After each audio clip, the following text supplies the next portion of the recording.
அலகு 1 மொழியின் தோற்றம். மொழியின் பிறப்பு என்னும் நூலினாசிரியர் வில்சன். மொழியின் பிறப்பு என்னும் நூலினாசிரியர் வில்சன். மொழி என்பது மக்களின் மனதைக் காட்டும் கண்ணாடி என்பர் பில்ஸ்பரி மற்றும் மீடர். மொழி என்பது மக்களின் மனதைக் காட்டும் கண்ணாடி என்பவர் பில்ஸ்பரி மற்றும் மீடர். மக்களின் கருத்து மாறும்போது மொழியும் மாறுகிறது. மக்களின் கருத்து மாறாமல் நிலை பெற்றிருக்கும் போது மொழியும் வளர்வதில்லை என்பது பில்ஸ்பரியின் கருத்து. மக்களின் கருத்து மாறும்போது மொழியும் மாறுகிறது. மொழியின் கருத்து மாறாமல் நிலை பெற்றிருக்கும் போது மொழியும் வளர்வதில்லை என்பது பில்ஸ்பரியின் கருத்து.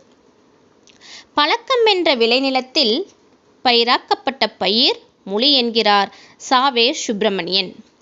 பழக்கம் என்ற விளைநிலத்தில் பயிராக்கப்பட்ட பயிர் மொழி என்கிறார் சாவே சுப்பிரமணியன். மொழியின் தோற்றம் பற்றிய ஆராய்ச்சி பயனற்றது என்னும் முடிவுக்கு வந்தோர் பிரெஞ்சு அகாடமி கழகத்தினர். மொழியின் தோற்றம் பற்றிய ஆராய்ச்சி பயனற்றது என்னும் முடிவுக்கு வந்தோர் பிரெஞ்சு அகாடமி கழகத்தினர். தமிழும் வடமொழியும் சிவபெருமானின் தமரிக அதாவது உடுக்கை ஒளியிலிருந்து பிறந்தன என்ற கதை உள்ளது. தமிழும் வடமொழியும் சிவபெருமானின் தமருக அதாவது உடுக்கை ஒளியிலிருந்து பிறந்தன என்ற கதை உள்ளது.